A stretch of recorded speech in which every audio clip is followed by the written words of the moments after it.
This may look like a 12th generation Toyota Corolla. The body shell is a 12th generation Toyota Corolla. There's something very subtle over here. On this Toyota badge, you may notice the blue tinge around the badge. Maybe it's telling you something. Maybe. Let's just come around over here. You can see, of course, the slimline headlights, the daytime running lights, the very interesting little creases in the bodywork over here, things like that, little signs that I think make a difference. Nice 15-inch wheels over here, very neat two-tone mag wheels you can see. But wait a minute, maybe that's what this is all about.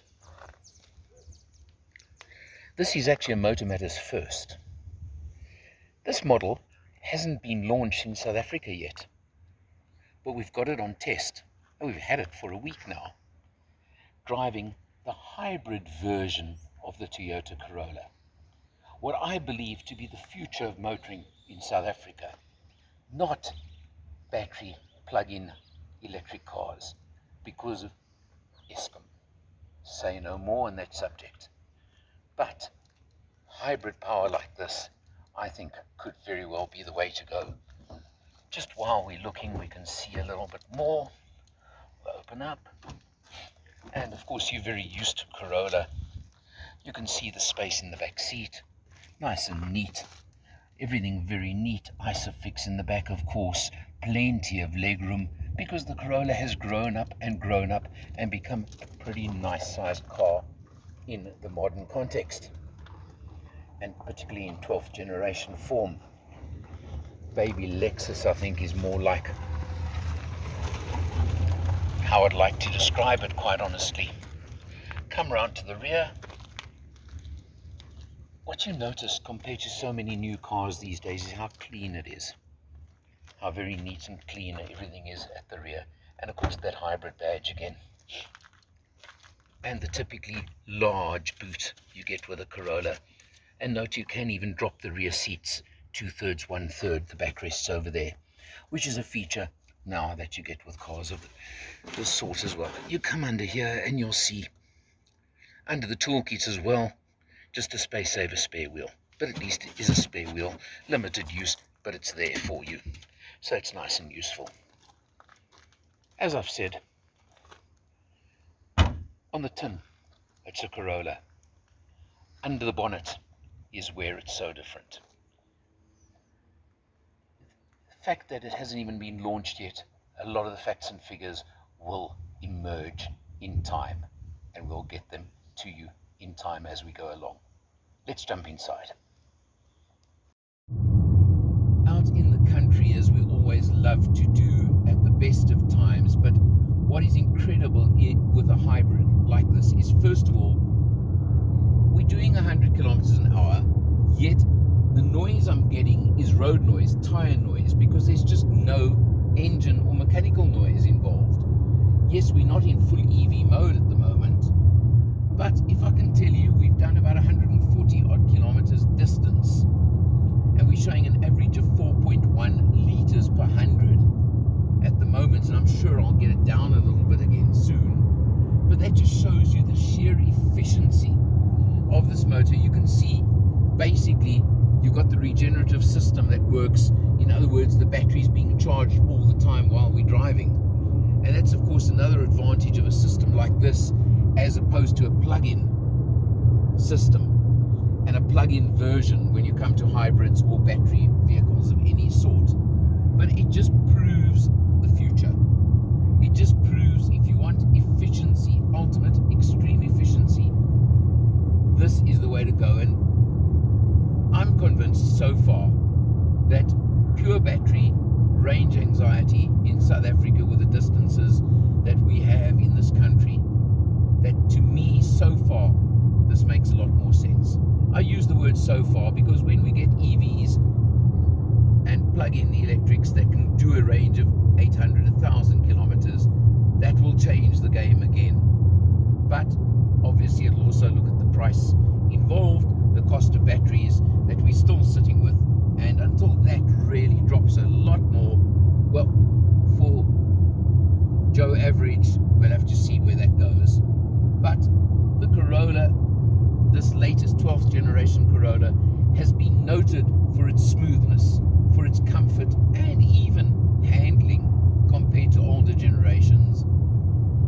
This just adds that sheer quietness and laid-back, relaxed feeling, yet you've still got handling if you do want to push it that touch through the twisties.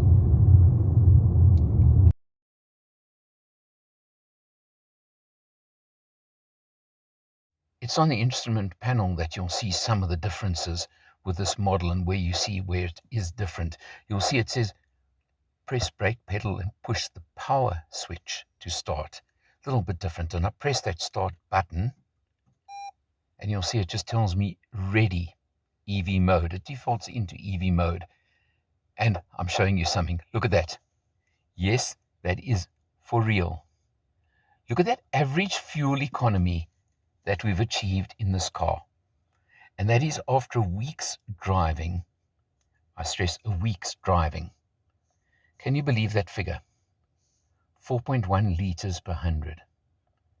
And that is overall driving. We've done a lot of country trips. We've really actually driven this car quite a lot, I can tell you that. And we've really just enjoyed it tremendously. And I'm just trying to find the trip meter, and of course I can't find it now, the trip distance, but I did reset it. But I can tell you we've done over 600 kilometers in this car, and we've achieved that kind of figure. And I think that is what is so incredible about this car. I'm just scrolling through. You can see the instrumentation as I do it. I'm not finding the trip meter right now. Of course, it's being elusive just because I want it, but that is so typical of so many cars that I do test nowadays, and it just is not appearing. So let's just leave it at that.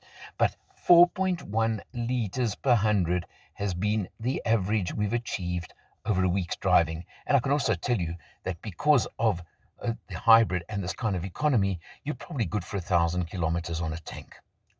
1,000 Ks on a tank is absolutely incredible. You come across, of course, to the center screen over here, and you'll see it is obviously the same screen as you get on other Toyotas, but look at that, of course, that's where you see exactly what goes on with it, with the energy monitor. Now, of course, being a hybrid, and as I said, not a plug-in, the difference is there's no plugging in. The battery recharges while you're driving. So you have the mix. You can obviously, you pull away at low speeds, you're in battery only, and then it mixes between the two, and you of course have that assistance. And even at 120 on the freeway, if you take your foot off the petrol, you'll see the little EV light come on often, and that's how you achieve economy like this. So you've got that over there. It's standard. I don't think you need to know too much. You of course have the CVT automatic transmission, as you do in all other Corollas, Lexus, and any of those cars. But what you do have, of course, is where you can lock it into EV mode for very limited traffic driving, and you do have drive modes: eco, normal, or power. I did switch between them a few times just to try. I felt eco mode really was a bit pup and lacking.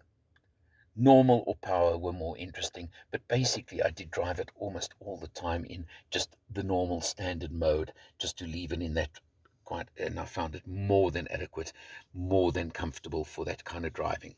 Got a very nice spot over here for your cell phone. No inductive charging pad over there, but it certainly sits nicely over there.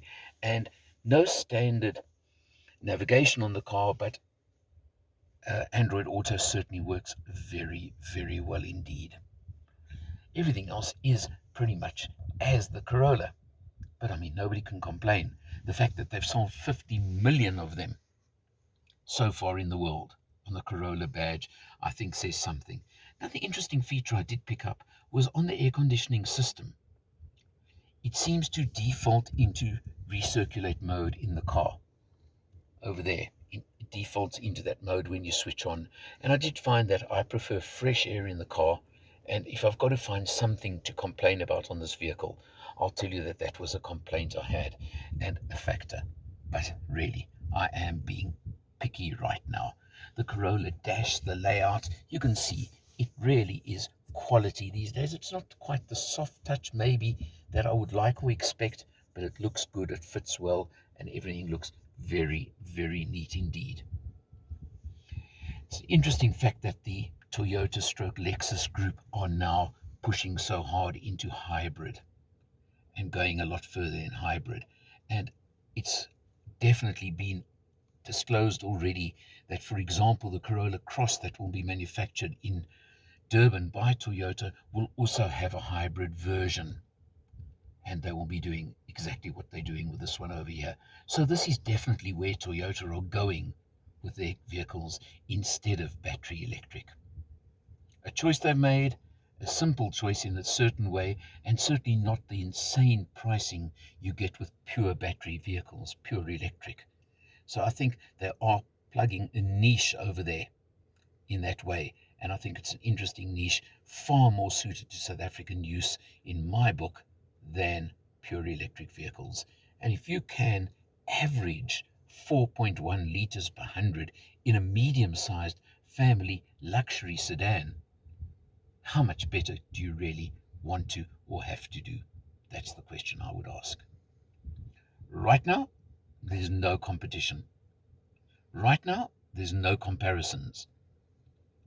There will be in the Toyota range. The only other hybrid that is around, and it's much smaller, is the new Honda Fit, the old Jazz, which they launched recently. But that's the only other one at this, can I call it, end of the market. So, good move by Toyota. They're going to have this little niche all to themselves. For Motor Matters, I'm Eleanor, and I'll see you next time.